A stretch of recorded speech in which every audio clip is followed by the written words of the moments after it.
Good morning student. Hindi पाठ्य पुस्तक वसंत में आज हम पढ़ेंगे कंचा पाठ 12। कंचा सभी जानते हैं क्या होता है। कंचा जिसको हम इंग्लिश में मार्बल भी बोलते हैं, तो वो खेलने की एक कांच की रंग बिरंगी गोलियां हुआ करती हैं, उसे हम कंचा कहते हैं और इंग्लिश में उसको मार्बल कहते हैं। ये एक ऐसे बच्चे की कहानी है जो कंचे के पीछे बड़ा क्रेजी था। उसको कंचा खेलने का बहुत शौक था, लेकिन उसके पास कंचे नहीं थे। वो दिन रात इसी जुगाड़ में रहता था कि कैसे कंचे मैं खरीदूं। तो ये कहानी है और आप लोग इसको ध्यान से सुनेंगे क्योंकि ये लेसन बहुत लंबा है और लाइन टू लाइन एक्सप्लेन करने में हमें बहुत समय लगेगा, जो कि ऑनलाइन में मुश्किल है। जहाँ लगेगा मुझे कि इसे समझाना है तो मैं समझाऊंगी, और बाकी पढ़ने की चीज़ है और बहुत लंबा है तो हम इसको रीडिंग ज़्यादा करेंगे। चलिए पढ़ते हैं। वह नीम के पेड़ों की घनी छाँव से होता हुआ सियार की कहानी का मजा लेता आ रहा था। हिलते डुलते उसका बस्ता दोनों तरफ झूमता खनकता था। स्लेट कभी छोटी शीशी से टकराती तो कभी पेंसिल से। यूं वे सब उस बस्ते के अंदर टकरा रहे थे, मगर वह न कुछ सुन रहा था न कुछ देख रहा था।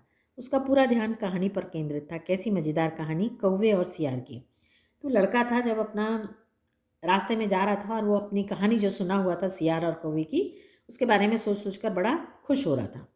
सियार कौवे से बोला, प्यारे कौवे एक गाना गाओ ना, तुम्हारा गाना सुनने के लिए तरस रहा हूँ। कौवे ने गाने के लिए मुंह खोला तो रोटी का टुकड़ा जमीन पर गिर पड़ा। सियार उसे उठाकर 9 2 11 हो गया। 9 2 11 मतलब भाग गया। वह जोर से हंसा, बुद्धू कौवा। वह चलते चलते दुकान के सामने पहुंचा। वहां अलमारी में कांच के बड़े बड़े जार कतार में रखे थे।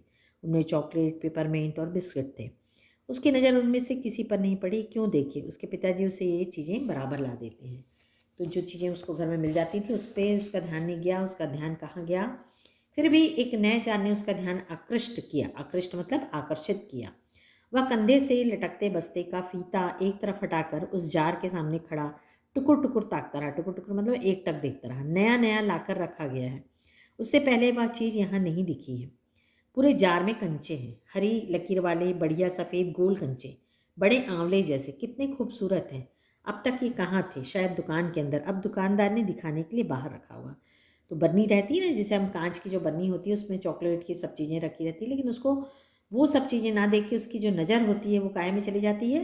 कंचे के जार पे चली जाती है। वो सोचता है पहले अंदर रखा होगा और अभी दिखाने के लिए बाहर रख दिया है। उसके देखते देखते जार बड़ा होने लगा। अब वो कल्पना करने लगा। वह आसमान सा बड़ा हो गया तो वह भी उसके भीतर आ गया। वहाँ और कोई लड़का तो नहीं था, फिर भी उसे वही पसंद था। छोटी बहन के हमेशा के लिए चले जाने के बाद वह अकेला ही खेलता था। तो इस लड़के की जो बहन थी वो दुनिया से चली गई थी, तो बहुत उदास हो गया था और अकेला खेलता था। तो वह कंचे चारों तरफ बिखेरता मज़े में खेलता रहा। तभी एक आवाज़ आई। वो कल्पना कर रहा था कि वो कांच के बन्नी के अंदर चला गया है, जार के अंदर, और अंदर खेल रहा है और उसमें कोई लड़का नहीं है। तभी एक आवाज़ आई, लड़के तो उस जार को नीचे गिरा देगा। वह चौंक उठा। अब छोटा बनता जा रहा था। छोटे जार में हरी लकीर वाले सफ़ेद गोल कंचे, छोटे आंवले जैसे। सिर्फ 2 जने हैं वहाँ, वह और बूढ़ा दुकानदार। दुकानदार के चेहरे पर कुछ चिड़चिड़ाहट थी। मैंने कहा ना, जो चाहते हो वह मैं निकाल कर दूं। वह उदास हो अलग खड़ा रहा। क्या कंचा चाहिए? दुकानदार ने जार का ढक्कन खोलना शुरू किया। उसने निषेध में सिर हिलाया। निषेध मतलब नहीं।